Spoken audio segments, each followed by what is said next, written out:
Sina and I unrolled our sleeping bags on October 31st, 2013, a few hours before midnight. It was cold and dark, despite what the forecast had been, but we had come prepared with extra blankets, sweaters, and hot cocoa in a little travel cup. It was Sina's brother who had dared us to spend the night here, in the graveyard. I was glad I agreed. It beat trick-or-treating by a lot, especially since everyone was selling candy for lower prices anyways. Sitting there, talking with my best friend, the leaves falling around us as the temperature gradually fell a broken bar. It was amazing. The clock tower struck midnight, and we turned off the flashlights on our phones. I lay down and looked at the moonlight shining on the gravestones, illuminating the names. "Hey, I dare you to balance on one of these without falling," I told Sina. "I'll take a photo as proof that we did this." "Good call." "Okay, which dead guy's memorial am I gonna balance on?" We both laughed at the sheer darkness of that statement before she finally decided on someone named Nitas Riverov. His grave looked pretty sturdy. The wind whistled in my ear as Sina struck a pose and I snapped a picture. The flash shined off of the gravestones nearby,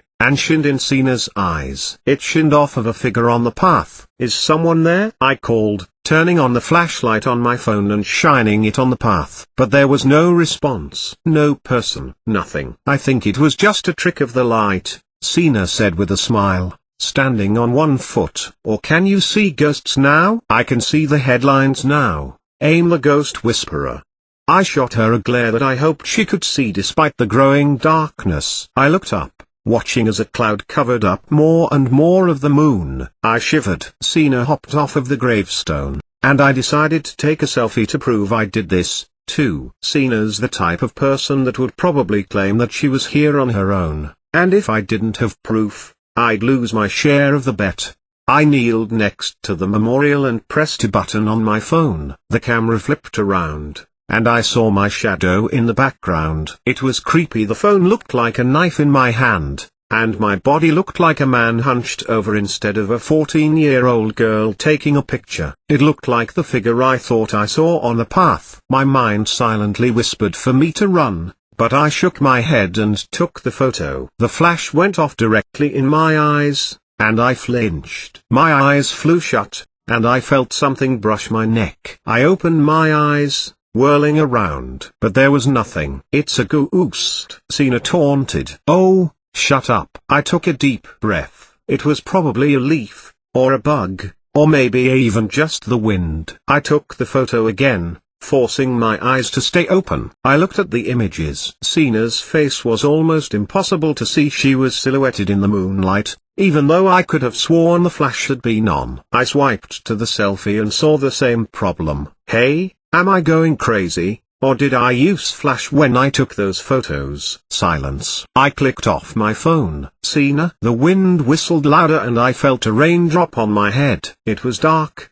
dark enough that I could barely see. "Sina, come on, this isn't funny." I tapped my phone, but instead of turning on, I saw the no battery screen. It was at 70%, a broken bar. "Sina, is your phone working?" "I can't see a thing out here." I shivered as another gust of wind blew by and rain began to fall. I walked back to the sleeping bags and felt around for the hot cocoa. "Okay," I whispered as I found the cup, my fingers freezing in the cold night air. "I'm fine." "This is real life. Sina's playing a trick on you. It's just cold. This is all okay." For the first time, I longed for the moment where Sina jumped out of the shadows and laughed at her cruel joke. "You're going to be fine."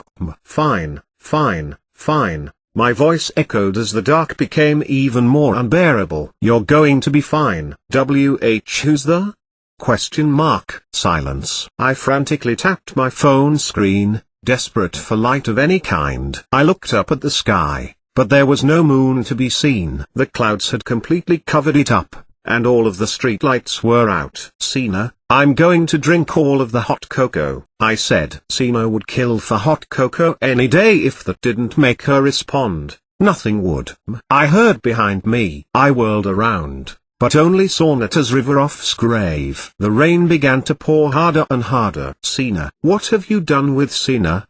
Question mark. My phone suddenly clicked on and showed the selfie, but the lighting was different. I was able to see my face and the words on the gravy broken bar, but the words shifted into a different order, a reversed order. I saw what Natas Riverov really said before my phone clicked off. For the last time, I ran, so scared that I couldn't even scream. I didn't know where Sina was, but me yelling wasn't going to bring her back. Tears rolled down my face as it dawned on me that one of my best friends was most likely dead, a broken bar, and I was most likely about to die. It was so dark that I tripped over everything from loose bricks on the path to entire gravestones, but I made it to the fence. The exit. I scrambled up the fence, but slipped on the rain-slick bars of the metal. My hands were so cold and numb, they couldn't grip onto anything. I'm going to die, I realized. Fine, fine, fine, the voice insisted. But it wasn't an echo. It was a different voice than mine, dark and raspy. Hello? Question mark. You're going to be fine. And the last thing I felt was a hand on my shoulder.